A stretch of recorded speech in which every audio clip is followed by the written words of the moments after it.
Best believe I need a beat where hopes and dreams run free. Beneath the beats, a man who seeks to hear the deep sea speak. I'm on the incline to elevate. So hey, this is Caleb Ralston from MassMuscleTV, bringing the competitors to you, and I am joined by documentary filmmaker Mike Pulcinella. How you doing, Mike? Very good. Thanks for having me. Yeah, you're welcome. Well, my first question is, how did you get into documentary filmmaking? You know, it's funny. It happened quite by accident. I've been working in our family's printing business for over 25 years, and I had a little video camera just gathering dust on a shelf. My brother had been a bodybuilder since he was a teenager, and he was going to try to win the Delaware State competition for the second year in a row. And I knew that our family had no idea of what he went through to be a bodybuilder, because I had an insight into his life, and I knew that most of our family had no idea. He sort of kept it to himself, and I just wanted to make I wanted to challenge myself to make a documentary style video to see if I could do it, and also at the same time to show our family what was involved in bodybuilding. And really, this was Raising the Bar, the first video I made with my brother, was really just intended for a family party after the contest was over. That's all it was meant to be.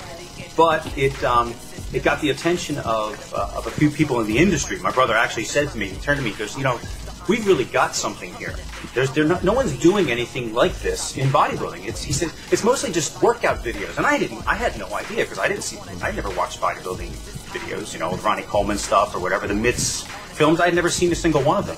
He goes, no one is telling a story and showing the lifestyle stuff of bodybuilders the way you are. He said, I have to show this to some people. So Raising the Bar got the attention of a few people. It was actually listed on some websites. Crazy thing was, alongside like Arnold Schwarzenegger's comeback DVD, there was my thing, and it just blew me away. It got some attention, and then people started saying, well, are you going to make a sequel? You know, your brother won the local contest. He's going to the national level. Why don't you follow him there? So that became Raising the Bar 2, where he went to the national level. Didn't do so well, had to sort of regroup.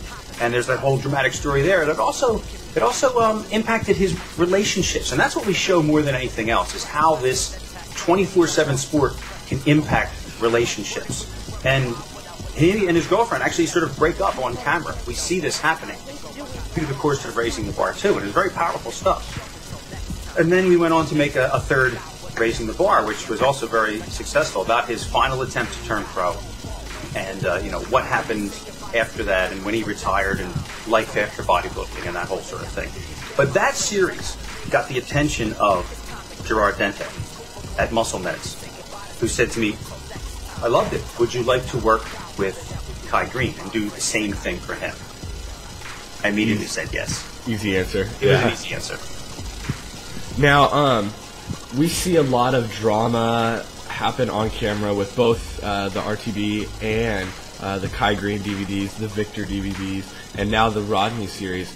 I guess my question is that all real, or is it kind of played up a little bit for the camera? It's never played up for the camera. I don't stage anything. In fact, I ask that my subjects to try to ignore me as much as possible.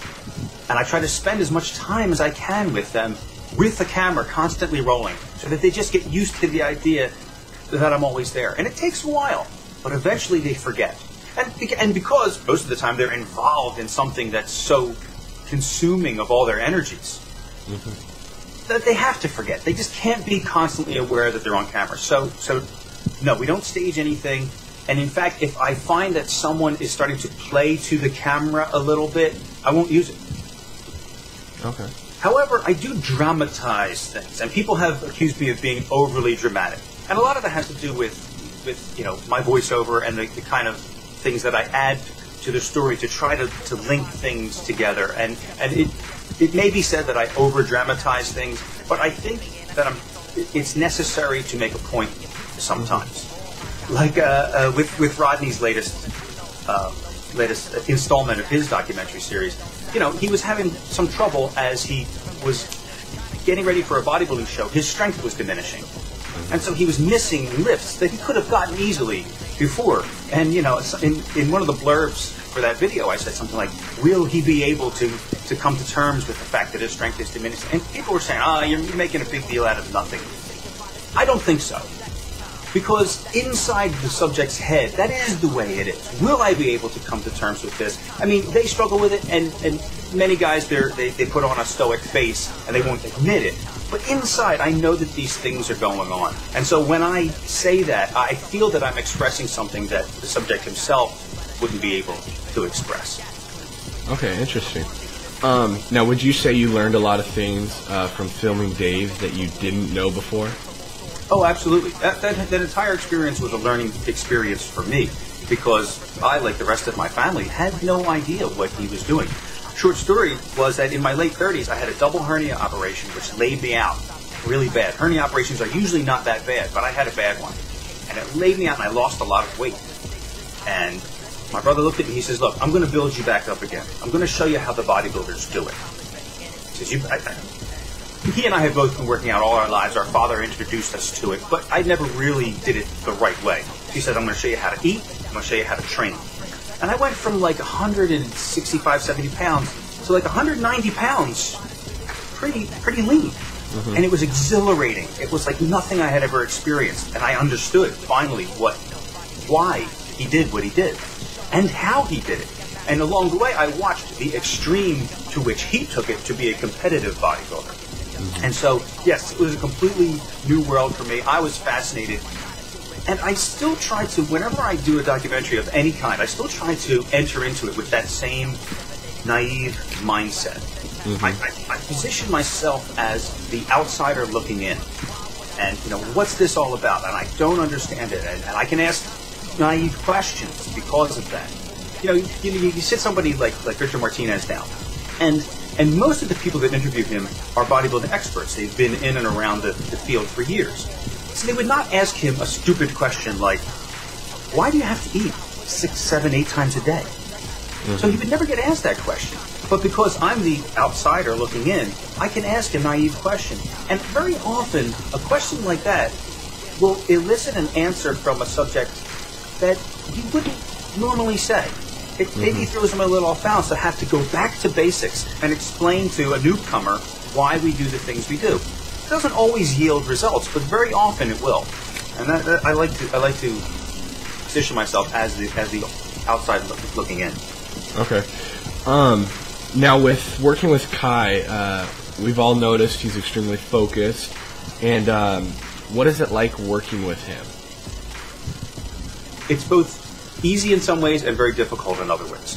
It's easy because he is naturally a dramatic person and he does things to an extreme. And for a filmmaker, that's what you want. You want somebody who's really pushing himself. You don't want somebody who's taking it easy or playing it safe. Kai doesn't play it safe. And we saw that in Overkill. I mean, he was pushing himself to his absolute limit. Mm-hmm. On the other hand, focus sometimes he can be somewhat withdrawn and hard to reach. And I understand that. So at times I will try to interview him and he just won't be there, for me. And so I back off. So that can be difficult sometimes. Is getting him to be, as open as I need him to be, because he's also very private. And as you can see from the Raising the Bar series and some of the other things I've done, I'd like to get into the private lives of my subjects. You and I both know that what happens in the gym with these guys is really just the tip of the iceberg. It's really just one small moment in a long day. And that day can affect so many other aspects of your life and your relationships and things. And I like to get into that. But Kai is very private, and he's kept a lot of that from me. I understand that. I give him his boundaries, and that's fine. So that makes it a little difficult for me to get as personal as I'd like to be. But at the same time, he's Kai Greene. He's a spectacular bodybuilder, and whenever I do get footage, it's always good stuff. Right. Yeah. So what was it like filming both Kai and Victor getting ready for their shows respectively, but not reaching the prestigious goal that they had set? Well, I'll tell you, that was as disappointing for me as it was for them, because we want to make a great documentary and put out a DVD for the fans, and you just can't end on a low note like that. So yes, I was as devastated as they were, but I'm like, gotta keep rolling. This is where it counts. Because I tell my subjects all the time, I say, we've got to be ready to show the low points as well as the high points. People would love for everything to just be lovely throughout, but it's just not that way. And so we have to show the difficulties as well as the successes. And here we were at the Olympia, both of those guys placing very poorly, very under what we had expected. And yeah, it was difficult, especially since we had spent so much time and shot so much footage leading up to that, and simply could not make a DVD at that point. And I still have footage I haven't even gone through yet from both of those guys from that whole previous year. And Victor Martinez, I've been working with him for over 2 years and have not had it yet. I started working with Victor Martinez just after the knee had healed up and he was just getting back into training. Wow. And there has never really been a good moment for him to make the DVD because he's really never quite been on top ever since that injury. If you think about it, his last great moment was placing second at the Olympia, which was a few months before his knee blew out. Right. And I wasn't with him then, so I've been shooting him constantly since that time, waiting for a good moment to make his DVD. And it just hasn't come yet. I'm sure that we'll put something together somewhere along the way because there is just so much great footage. Right. But it's tough finding that moment, and shooting them both is very difficult. It's very time consuming. And I live in Philadelphia. They live in near New York and in Brooklyn, so I'm driving up and back a lot. It can be very time consuming. Mm-hmm. Did I answer your question? Yeah, no, totally. Okay. And then what are your plans for the next Kai DVD? Because I believe you have a DVD already made, you just haven't released it. Is that accurate? That is not accurate. We have 2 DVDs out. Okay, The right. first one was about his first attempt at the Olympia. The second one was about his Redemption, yeah. Right, winning at the Arnold Classic. And we've been shooting for this third DVD, which we hoped was going to end at the last Olympia. When it didn't, it's just sort of in limbo. We've got this footage from all kinds of different things. What are we going to do with it? Depends on what happens in the next few months. I mean, we're going to continue to film. He's going to the New York Pro in a few weeks. I'll be there at that show. And then onward to the Olympia.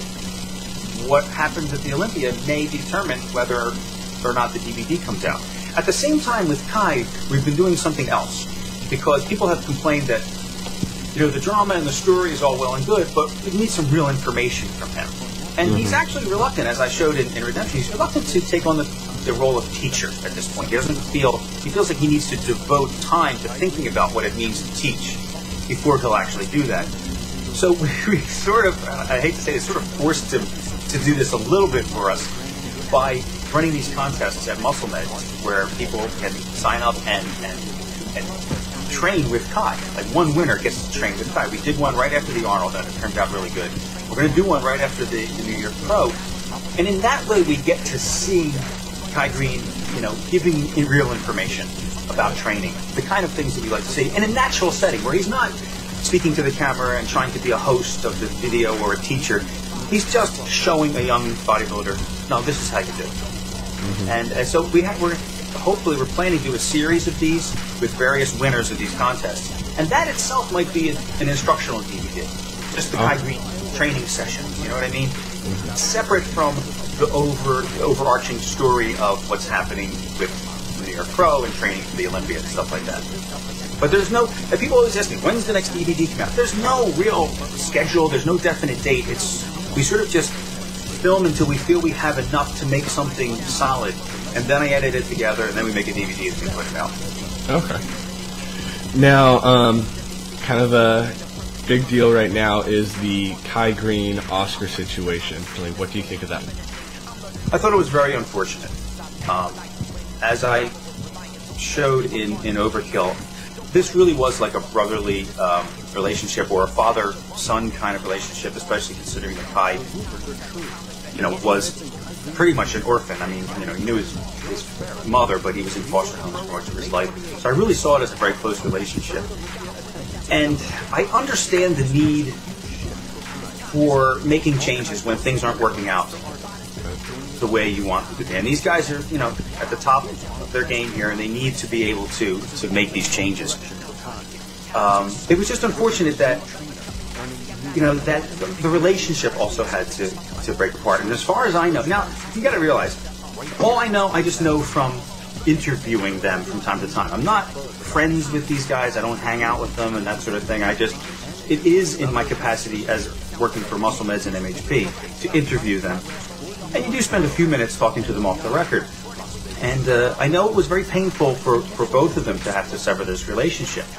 Oscar was hurt, and Kai went through a lot of soul searching before he did it. I did a whole interview with him right after the Olympia that I couldn't use because he was just so down, thinking about what he had to do to move forward. He was not in a position to be able to articulate it properly. He was not in the right frame of mind. It just came off as a really negative, aimless kind of interview. And so we re-interviewed later where he was clearer about the fact that he had to move on. But I could see that it was a very difficult decision for him. Is it something that he had to do? I don't know. And there's a lot of rumors about what was said behind the scenes and all kinds of stuff. I don't even want to repeat some of that stuff because I don't think it should have been. That some of those offhand comments that were put out there by some of the bodybuilding gossip columnists, I really don't think should have been repeated because it did nothing but add negativity to the sport and hurt people's feelings. So I can't comment on that. I won't comment on that stuff because I don't even want to continue to give that stuff life. Right. But I know that it was a difficult decision, and I personally feel bad for both of the guys and feel bad for myself because I liked them as a team. It worked well for the videos, and I'm kind of curious to see what's going to happen from here on out. Now, have you met George yet? I've talked to him on the phone, and I will give you an exclusive piece of information that I don't think anybody knows. I'm not 100% sure that Kai is working with George. Oh, really? Although I did announce it, and it was told to me, he's definitely working with George. I've heard some rumblings, and he may not be working with him, or at least not quite in the capacity that we thought. It might not be like an Oscar-Kai relationship. He might just be calling him a couple of times just to get some diet advice. I don't think it's going to be that kind of intensive one-on-one thing that he did with Oscar, with George. Wow. So I don't, I don't think it's going to be quite as much as people thought it was, or as even as I thought it was at first. At least that's what I've been hearing. Okay, so then do you have kind of like a tentative time that you're going to start filming with Kai again? We should be filming any day now. I mean, I've been trying to coordinate schedules with him. It's very difficult. He's doing a lot of guest posing, and of course, he's getting pretty intense into the training for the New York Pro, which is only 5 weeks? How many weeks away? So. Yeah, 5 weeks away. So yeah. I hope to be shooting with him very soon leading up to the New York Pro, and then certainly after that through to the Olympia. Again, there's no real schedule. We just stay in contact. Right. When he has some open time and I can make it up there, I'll come up, do a little bit of interviewing, shoot some video, and then just see how it goes. Now, just a couple of questions left. First off, do you train as well? I do. I don't train to be a bodybuilder. You can see I'm kind of thin. I'm about 180 pounds, which is good for me. I actually try to keep my weight lighter because I need to be on my feet all the time. When I'm shooting, carrying equipment, got to move from one end of the gym, get that stuff to the other, the lights to the other end. I'm running across the gym. When I was a bit heavier, about 190 or so, even though I was still pretty lean, it was actually more difficult to do my job. And for my body type, to try to keep the weight up was actually almost a full-time job in itself. So I let myself go back to my natural weight, which is a little lighter, and I feel better, and I'm better able to do my job. But I live like a bodybuilder. I eat like a bodybuilder. I eat 6 meals a day, real clean, try to stay lean. I work out every day because this is a very this chair you see me sit in, I sit in this chair for 12 hours a day when I'm editing. And so I have to get up in the middle of that. I go to the gym, get some sweat on. And so yeah, I try to exercise every day and eat and drink a lot of water, just like the bodybuilders do. Although that's not my objective, is to get big. Okay. And then out of MHP, Muscle Meds, and Zero Limits, what are your favorite products? Absolutely, I can tell you that right now. The Zero Limits Eponox, which is the pre-workout pills, are great. The one thing that I've noticed that they do is, when you get to the end of a set and it starts to burn and you just feel like you can't do anymore, it kind of eliminates that. I can go longer and do more reps on that stuff. Absolutely. So that one I like.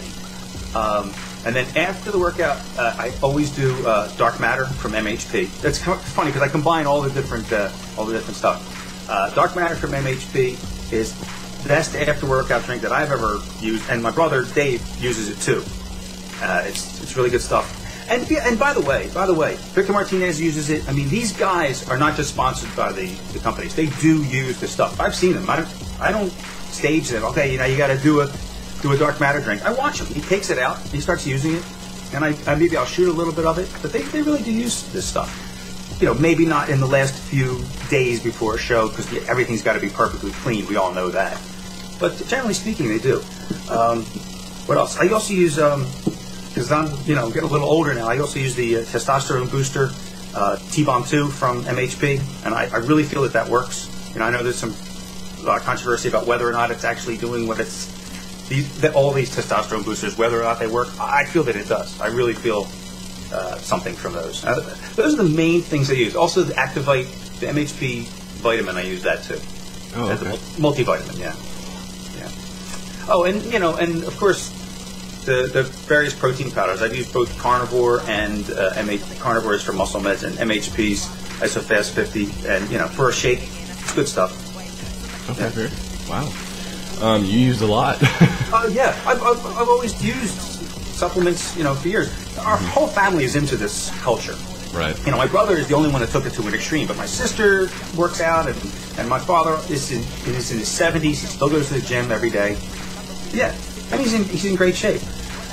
So this is our family culture. There's only my brother that took it as far as he did.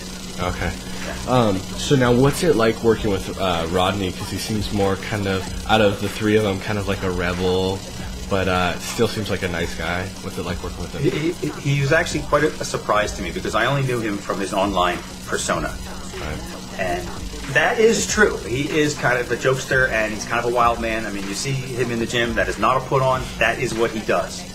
But at the same time, yeah, I found out he's a real nice guy. He's very gentle. When he's not getting ready to train, he's very soft-spoken, very introspective. And the thing with his kids, he just loves his kids, and he doesn't want to, take too much away from them to do the bodybuilding.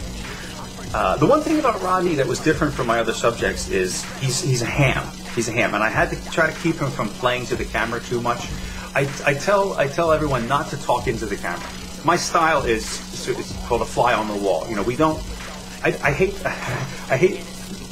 the videos where people are like, okay, here we are at such and such gym, and we're going to do this. Don't talk to the camera. I just don't. There's something about that bothers me, stylistically. There's nothing wrong with it for other people, but for me, I don't like that. Mm-hmm. So I say, never look into the camera, never talk to the camera. But Rodney was such a ham, and he was so used to doing that from being an interviewer for MD, that I couldn't stop him. I kept telling him, and he kept forgetting. So I just let that go, and I just let him be himself. Which eventually that's what you have to do. Usually, allowing people to ignore the camera lets them be themselves. But he, being such a ham, I had to let him talk to the camera to be himself. So there was that aspect, and just working with him, you get the best footage in the world because he just goes nuts before a set. And I tell you, I don't think he's putting it on at all. I think he's really trying to tap into something very primal. And he's a little guy, short, and incredibly powerful. And it's got to come from somewhere, and that's how he does it. And I loved it. And and the working relationship with him is great because, like I said, he is a nice guy at the same time. I really enjoyed working with him a lot. Yeah, he seems like a really good guy. Yeah. What can we expect then with all three of these guys? Training DVDs probably coming out within the next year or so? I would say we're going to put together, from all the online episodes with Rodney, we'll put together a DVD, and we'll probably add something extra. Because he was training for the show and not as strong as he'd like to be, maybe we'll go back and just shoot a hardcore workout where he's, off season and just heavy as he can go. Just something really, really energetic like that, and throw that on the DVD. That's what I planned for him. And then we've got the Kai DVD. Probably the training sections will be one thing, and the story will be something else. Again, depending on what happens through the Olympia. Two separate DVDs? Well, yeah, I can't promise that. That's what I'm going to suggest to Muscle Meds. I'm going to suggest put out a training DVD first, because to edit the stories takes so much longer. Right. It just takes so much longer. So we could probably if we keep doing these training sessions with him, get every body part, put out a really nice training DVD with Kai, which he's never had. I'm going to suggest that, and then at the same time we'll be doing the story, which may or may not end at the Olympia. For Victor, I feel like we've got to make something for Victor this year. Mm-hmm. It's just been too long, and there's just too much great stuff. So I'm hoping that he'll do well enough at the Olympia that it'll feel like a victory, or win. He could win. I mean, he's really coming back strong. His mindset, as you've seen from some of these online videos, because now that he's working with Oscar, and Oscar works with the mind, as we know. His mindset is different than it's been in a long time. He's more positive. He's more optimistic than he's been, and he could be up there. Maybe he could take it. Who knows? It's been a long time coming for him. So I really think we should be able to put something together with him this year that will feel positive and uplifting, whether or not he takes the front spot at the Olympia. Yeah, definitely looking forward to those. And there's always a possibility of erasing the par 4. I've never stopped shooting with my brother. He's not competing anymore, but he's got his hand in bodybuilding. He's come with me behind the scenes to various contests. And there's stories that I could tell. I'm just waiting to feel like when I have enough to fill a DVD. Like a life after bodybuilding? A life after bodybuilding, and he's been passing on his knowledge to some younger bodybuilders, and we've been following some of them. It's a lot less focused than the early ones. It was very easy before. It was like, Dave's going to do this contest, let's follow him through it. But now it's like Dave's got his hand in all these different things. That would be raising the bar 4. When that's going to happen, I can never quite tell. It'll happen when it feels right. That's what I keep telling people. Okay. Wow, that would be exciting. And then what's next for you personally? Future plans? I just want to do more of the same. Not only within the world of bodybuilding. People keep saying to me, you really got to do things outside the world of bodybuilding. You got to jump out of it. And in a way, I agree, and I would like to do some things that are fresh and new for me. But I've also spent a lot of time in the bodybuilding world, getting a reputation, getting my name out there, and making connections with people in the world that I feel like right now I'm ready to really produce some great stuff. Because I'm finally feeling comfortable in this world, and I have the connections that I need to get backstage when I need to get interviews with people that I need to, that I think that over the next year or so I could make some really great additions to the bodybuilding video library, I'd say for the next 2 years. I want this to be my business. I mean, I am doing this full time now. It's kind of rocky whether or not it'll take off as a business that can actually sustain me. But I want this to be documentary filmmaking. I want it to be a business. I'd like to always be in the bodybuilding world, but I'd like to jump out a little bit too. So I'm looking for outside projects. I've got a few things. Actually, I'm working with a woman who does she does a program with little kids, like kindergarten-age kids, about bullying. She helps them deal with and avoid bullying, and we're putting together DVDs of her presentations because she can't do this all across the country, and we're going to be so that's a little step outside of this world, and that's and I feel like I'm doing good for for people and that kind of thing, and she's going to be great to work with. So things like that. I'm going to take little steps outside of the bodybuilding world, and all that stuff will be little clips and things will be posted on Facebook, Facebook has been the greatest thing for gathering together, as you know, a network of fans and friends who give advice and pass your clips around. I mean, it's been really, really wonderful. So just more of the same, just more of getting my work out there. That's basically what I want to do. Okay, and then where can we find you? You can find me on Facebook, of course, Mike Pulcinella. That's MikePulcinella.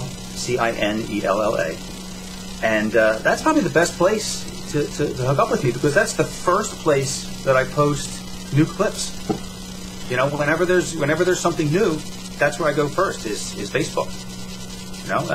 After, you could also send me your email address and get on my mailing list and things like that, but I'll do that all through Facebook. Now, you run a fitness video right? Forum?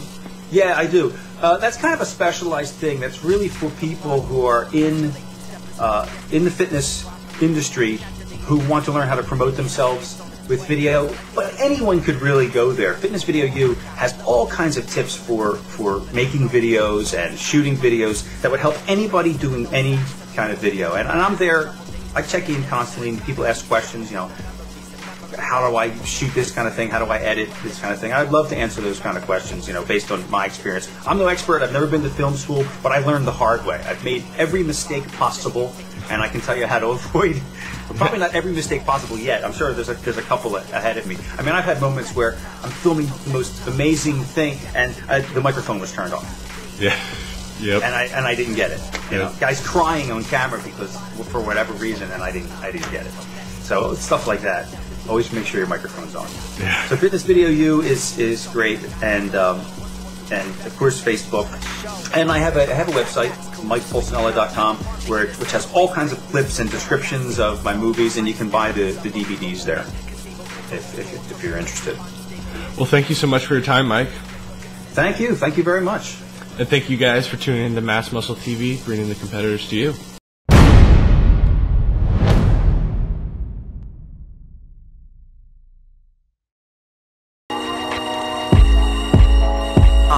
Best believe I need to be where hopes and dreams run free. Beneath the beats, a man who seeks to hear the deep sea speak. I'm on the incline to elevate, multiply, grow, flow, escalate from stepping stones to yesterday. So don't cry for me, V. You're not deleted, just a need a healing, and I